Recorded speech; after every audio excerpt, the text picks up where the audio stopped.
എല്ലാവർക്കും കുക്കു ത്രീനിയിലേക്ക് സ്വാഗതം. ഈ ചൂടുകാലത്ത് കുടിക്കാൻ പറ്റിയ രണ്ട് വെറൈറ്റി ആയിട്ടുള്ള ഡ്രിങ്ക്സിന്റെ റെസിപ്പി ആയിട്ടാണ് ഞാനിന്ന് വന്നിരിക്കുന്നത്.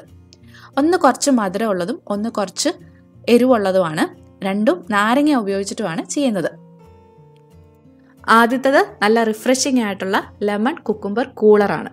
നമ്മുടെ വീട്ടിൽ ഗസ്റ്റൊക്കെ വരുമ്പം കൊടുക്കാൻ പറ്റിയൊരു ഡ്രിങ്കാണിത്.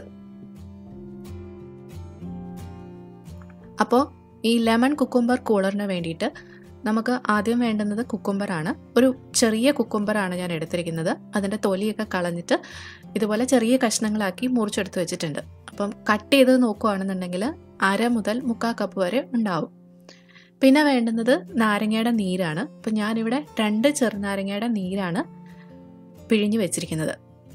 പിന്നെ 2 or 3 പുതിന ഇല വേണം. അത് നിർബന്ധമില്ല, പക്ഷെ ചേർക്കുകയാണെന്നുണ്ടെങ്കിൽ നമുക്ക് കുറച്ചുകൂടി ഒരു റിഫ്രഷിംഗ് ആയിട്ടുള്ള ഒരു ഫീൽ കിട്ടും.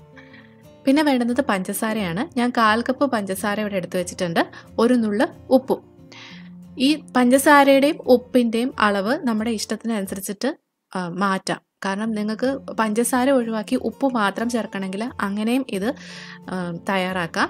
അല്ല, ഉപ്പ് വേണ്ട, പഞ്ചസാര മാത്രം മതി എന്നുണ്ടെങ്കിൽ അങ്ങനെയും ചെയ്യാം.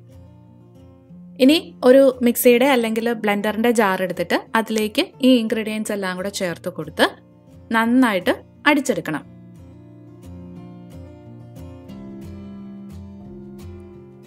ഇപ്പോൾ അതെല്ലാം കൂടെ ഞാൻ നന്നായിട്ട് അടിച്ചെടുത്തിട്ടുണ്ട്. ഇതിലേക്ക് ഇനി ആവശ്യത്തിനുള്ള വെള്ളം ചേർത്ത് കൊടുക്കണം.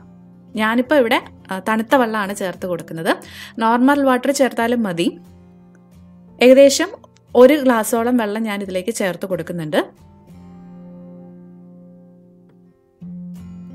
ഇനി ഇത് നമുക്ക് സെർവിങ് ഗ്ലാസ്സിലേക്ക് പകർത്താം. അപ്പം സെർവിങ് ഗ്ലാസ്സിലേക്ക് പകർത്തുന്നതിന് മുമ്പായിട്ട് ഒന്ന് അരിച്ചിട്ട് വേണം ഒഴിച്ചു കൊടുക്കാൻ വേണ്ടിയിട്ട്. കുക്കുംബറിൻ്റെയോ അല്ലെങ്കിൽ മിൻറ്റിൻ്റെയോ ഒക്കെ എന്തെങ്കിലും തരികളുണ്ടെന്നുണ്ടെങ്കിൽ ഈ അരിച്ചു കൊടുക്കുമ്പോൾ അതങ്ങ് മാറിക്കോളും. അങ്ങനെ നമ്മുടെ അടിപൊളി ലെമൺ കുക്കുംബർ കൂളർ റെഡി ആയിട്ടുണ്ട്. അപ്പം എല്ലാവരും ട്രൈ ചെയ്ത് നോക്കുക. ഇനി നമുക്ക് നമ്മുടെ സെക്കൻഡ് ഡ്രിങ്ക് തയ്യാറാക്കാം. കുറച്ച് സ്പൈസി ആണെന്ന് പറഞ്ഞല്ലോ. സ്പൈസി മാത്രമല്ല, നല്ല റിഫ്രഷിങ്ങും ആണിത്. അപ്പം സ്പൈസി ആക്കാൻ വേണ്ടിയിട്ട് നമ്മൾ ചേർക്കുന്നത് പച്ചമുളകാണ്. ഈ സ്പൈസി ലെമൺ ഡ്രിങ്കിന് വേണ്ടിയിട്ട് ഞാനിവിടെ എടുത്തിരിക്കുന്നത് 3 ചെറുനാരങ്ങയുടെ നീരാണ്. പിന്നെ വേണ്ടുന്നത് കുറച്ച് പുതിനയിലയാണ്. ഒരു 3 or 4 പുതിനയില. അപ്പം ഞാൻ എടുത്തിരിക്കുന്നത് അത്യാവശ്യം വലിയ ഇലകളാണ്. പിന്നെ പച്ചമുളക് വേണം. അപ്പം ഞാൻ ഈ എടുത്തിരിക്കുന്നത് അധികം എരിവില്ലാത്ത പച്ചമുളകാണ്, അതുകൊണ്ടാണ് 1 എടുത്തിരിക്കുന്നത്. നല്ല എരിവുള്ള പച്ചമുളകൊക്കെ ആണെന്നുണ്ടെങ്കിൽ ഒരു പകുതി പച്ചമുളക് ചേർത്ത് കൊടുത്താലും മതി. പിന്നെ വേണ്ടത് പഞ്ചസാരയാണ്. ഒരു 1/4 കപ്പോളം പഞ്ചസാര വേണം. 1 നുള്ള് ഉപ്പ്, കുറച്ച് ഐസ് ക്യൂബ്സ്. ഈ ഐസ് ക്യൂബ്സ് ഇതിനകത്ത് മസ്റ്റാണ് കേട്ടോ. കാരണം ഇതിന് കുറച്ച് തണുപ്പില്ല എന്നുണ്ടെങ്കിൽ അത്ര ഒരു ടേസ്റ്റ് ഉണ്ടാവില്ല കുടിക്കാൻ വേണ്ടിയിട്ട്. അപ്പം ഐസ് ക്യൂബ്സ് ചേർക്കാൻ വേണ്ടിയിട്ട് പ്രത്യേകം ശ്രദ്ധിക്കുക. നമ്മൾ ആദ്യത്തെ ഡ്രിങ്കിൽ ചെയ്തതുപോലെ തന്നെ ഈ ഇൻഗ്രീഡിയൻസ് എല്ലാം ഒരു ബ്ലെൻഡറിൻ്റെ അല്ലെങ്കിൽ മിക്സിയുടെ ജാറിലേക്ക് ഇട്ട് കൊടുത്ത് അടിച്ചെടുക്കുകയാണ് ചെയ്യുന്നത്. അപ്പോൾ പച്ചമുളകൊക്കെ ചേർത്ത് കൊടുക്കുമ്പോൾ ഇതുപോലെ ചെറിയ പീസസായിട്ട് മുറിച്ചിട്ട് കൊടുക്കുക. എന്നാലേ നന്നായിട്ട് അരഞ്ഞ് കിട്ടുള്ളൂ. ഇനി നിങ്ങൾക്ക് പച്ചമുളക് ഇതിലേക്ക് ചേർത്ത് അരയ്ക്കാൻ താല്പര്യമില്ല എന്നുണ്ടെന്നുണ്ടെങ്കിൽ ബാക്കിയെല്ലാം കൂടെ ചേർത്ത് നന്നായിട്ട് അരച്ചതിന് ശേഷം പച്ചമുളക് ചെറുതായിട്ട് വട്ടത്തിൽ അരിഞ്ഞിട്ട് കൊടുത്താലും മതി കേട്ടോ. ഇനി ഇത് നന്നായിട്ട് ഞാനൊന്ന് അടിച്ചിട്ട് വരാം. ഇപ്പോൾ അതെല്ലാം കൂടെ നന്നായിട്ട് അടിച്ചെടുത്തിട്ടുണ്ട്. ഇനി ഇതിലേക്ക് ആവശ്യത്തിന് വെള്ളം ഒഴിച്ചു കൊടുക്കണം. അപ്പോൾ തണുത്ത വെള്ളമായിരിക്കും നല്ലത്. അതുപോലെ തന്നെ കുറച്ചധികം വെള്ളം വേണം താനും. അപ്പം ഞാൻ ഏകദേശം ഒരു 3 കപ്പോളം വെള്ളം ഇതിനകത്തേക്ക് ഒഴിച്ചു കൊടുക്കുന്നുണ്ട്. എന്നാലേ ഉള്ളൂ ആ മധുരത്തിൻ്റെയും എരിവിൻ്റെയും എല്ലാം കൂടെ ടേസ്റ്റ് ഒന്ന് ബാലൻസായി കിട്ടുള്ളൂ.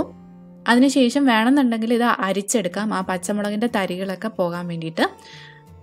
അല്ലാന്നുണ്ടെങ്കിൽ ഇങ്ങനെ തന്നെ കുടിക്കാവുന്നതാണ്. അപ്പോൾ ജസ്റ്റ് ഒന്ന് ടേസ്റ്റ് നോക്കുക, മധുരവും ഒക്കെ കണക്കായിട്ടുണ്ടോയെന്ന്. മധുരം വേണമെന്നുണ്ടെങ്കിൽ കൂടുതൽ ചേർത്ത് കൊടുക്കാം. അപ്പോൾ എനിക്കിപ്പോൾ ഇവിടെ മധുരമൊക്കെ കണക്കാണ്, അതുകൊണ്ട് ഞാനിതിനി ഒരു ഗ്ലാസ്സിലേക്ക് പകർത്തുവാണ്. ഈ ഒരു അളവിൽ നിന്ന് നമുക്ക് 3 ഗ്ലാസോളം സ്പൈസി ലെമൺ ഡ്രിങ്ക് തയ്യാറാക്കാം. അപ്പോൾ ഈ വെറൈറ്റി ആയിട്ടുള്ള 2 ഡ്രിങ്ക്സും നിങ്ങൾ എല്ലാവരും ട്രൈ ചെയ്ത് നോക്കുക. വേനൽക്കാലത്ത് ഹൈഡ്രേറ്റഡ് ആയിരിക്കുക എന്നുള്ളത് വളരെ പ്രധാനപ്പെട്ട ഒരു കാര്യമാണ്. ഈ 2 ഡ്രിങ്ക്സും നിങ്ങളെ അതിനെ ഹെൽപ്പ് ചെയ്യും. നിങ്ങൾക്ക് എൻ്റെ റെസിപ്പികളൊക്കെ ഇഷ്ടമാകുന്നുണ്ടെങ്കിൽ എൻ്റെ ചാനൽ സബ്സ്ക്രൈബ് ചെയ്യാൻ മറക്കരുത്. ഒപ്പം ഈ റെസിപ്പീസൊക്കെ ലൈക്ക് ചെയ്യാനും നിങ്ങളുടെ ഫ്രണ്ട്സും റിലേറ്റീവ്സും ഒക്കെ ആയിട്ട് ഷെയർ ചെയ്യാനും മറക്കരുത്. വീണ്ടും നല്ലൊരു റെസിപ്പി ആയിട്ട് കാണാം. അതുവരെ ബൈ ബൈ, ടേക്ക് കെയർ.